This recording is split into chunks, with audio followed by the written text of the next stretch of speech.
Hey y'all, I'm Ash Vampire, and you're watching Shoring Up.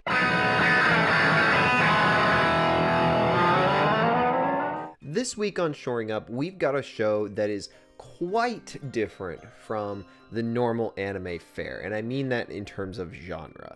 It has been described as horror, it is, in my opinion, more suspense thriller, but either way, it takes a tone and an aesthetic that is very different from most anime, and that is Shiki. Now, Shiki is one of the more interesting shows that I've ever watched, specifically because it is a very, very slow burn. One of the slowest burn shows I've ever watched, and that's saying a lot because I watched all of Clannad and Clannad After Story. I've seen all of Canon, I've watched Air, I've watched all of K-On! For something to really impact me as something that is incredibly slow, and not in a negative way, but just as something that takes a while to get where it is going, for it to make that kind of an impact, it really does have to feel that way as opposed to just sort of being slow because it is long. The difference between a show being slow versus being long are very subtle, but also I think very important to recognize. But Shiki definitely is a slow burn, and it's weird because it's not immediately obvious why that is the case until the very end. This show burns incredibly slowly in order to set up a massive amount of just stunned shock in the audience at its conclusion. I've never seen anything. I was sitting there watching this show, and I just could not believe what I was seeing. I could not believe that this was the culmination that I was getting for all of the time that I had put in. And it really does make you feel like it was worth the wait, and it was worth enduring that long watch time.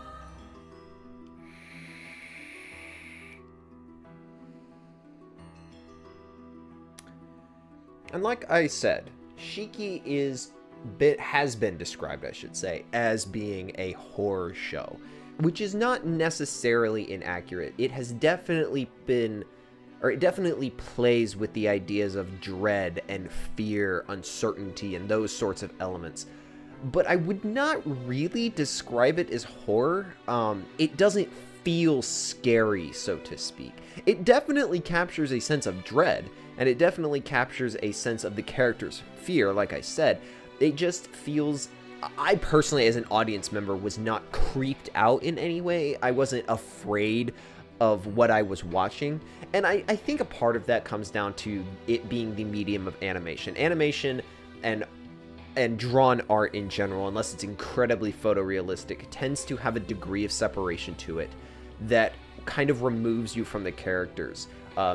This degree of separation in cartoon-esque art is the reason why you have anthropomorphic art, because you can project human experiences onto something that looks vaguely human, but because it's drawn and stylized, there's not that complete removal of understanding of because it's not photorealistic. You don't question it as much. That degree of separation, it encourages a suspension of disbelief. And that kind of hurts Shiki in a small way because you cannot completely connect to these characters because they are drawn and they aren't as realistic looking as, say, a live action horror piece. It doesn't instill the same kinds of feelings in me that most horror does. And I mean, I'm not a big fan of like actual American horror. Not because I think it's bad. It is bad. We can get into that later. But I'm just not a huge fan of it. I don't like being scared by a film necessarily. It's just not my jam. But I would describe I would describe Shiki more as a suspense thriller with horror elements. It definitely plays into, like I said, that dread and that fear and that overarching sense of utter despair that a lot of classic horror films did. But again, its lack of actual, like, personally fear-inducing visuals definitely makes me think of it as less of a horror show.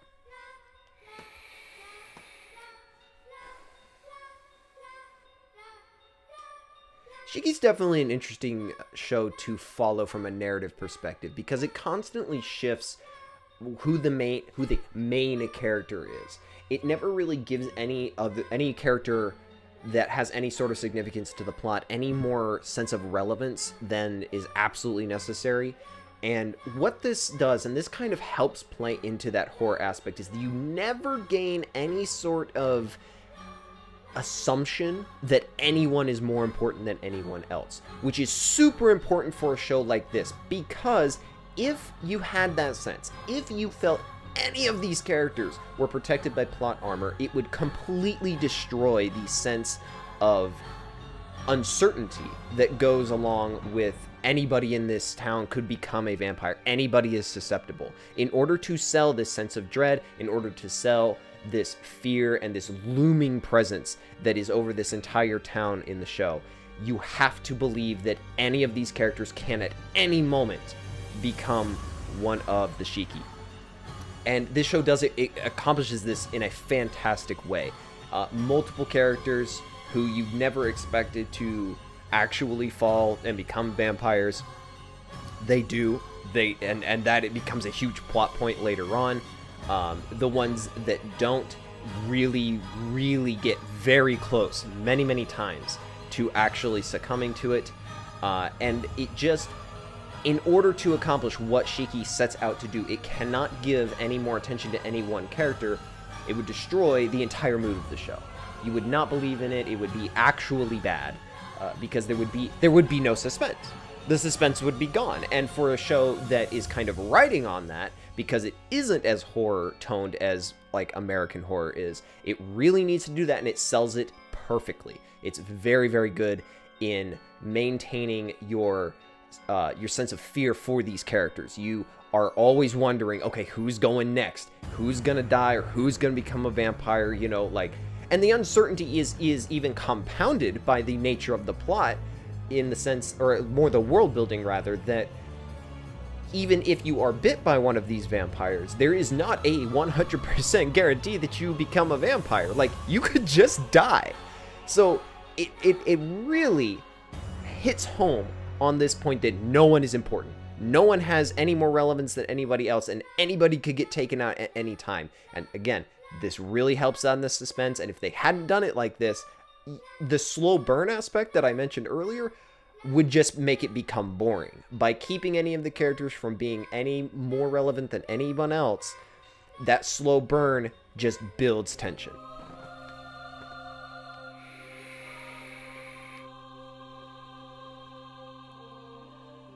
One thing that I do unfortunately have to criticize Shiki for is how little you understand why this slow burn was done the way it was.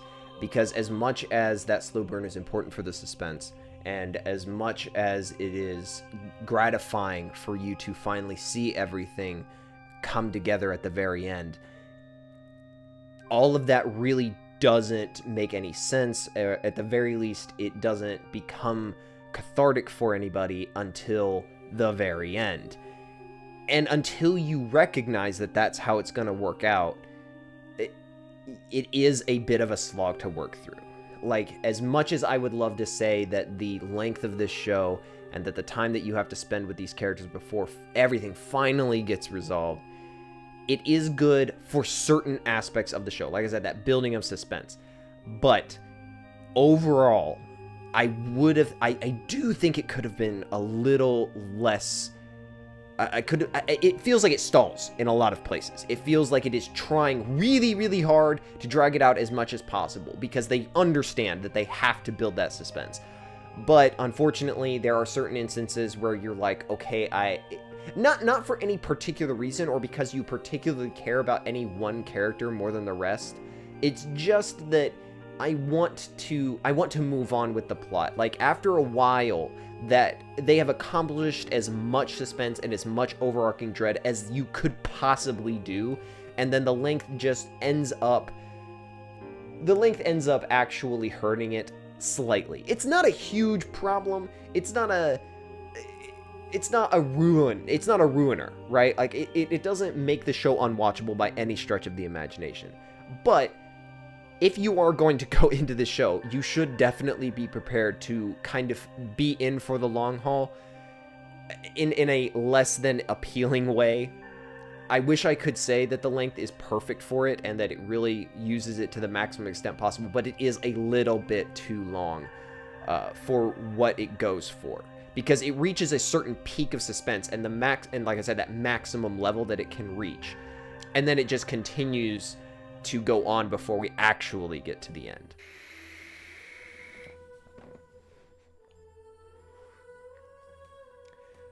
So for my final point for Shiki, let's talk about that end, because it is what makes the show. It's what makes everything worth it. Shiki just absolutely perfectly captures the spiral of human society. It just takes in everything that makes society function, completely turns it on its head, and just lets what happen. The complete degradation of this town into senseless, uncaring, unemotional, not even unemotional, but senseless, unapologetic is a better word. Unapologetic violence is just horrifying.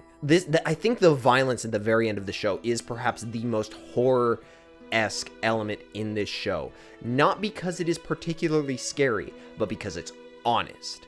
Because there's this very unnerving sense of this show, by nature of never making any character more important than the rest, and then showing all of them either become murderers or be killed, really kind of hammers home, like, this could be you. You know, there but for the grace of God go I. It is incredibly violent, incredibly brutal, and very upfront with it. It does not shy away from showing a ton of just horrible violence. And I mean, I'm not somebody who is like perturbed by particularly violent stuff. I enjoy a violent movie or a violent show just as much as anybody else.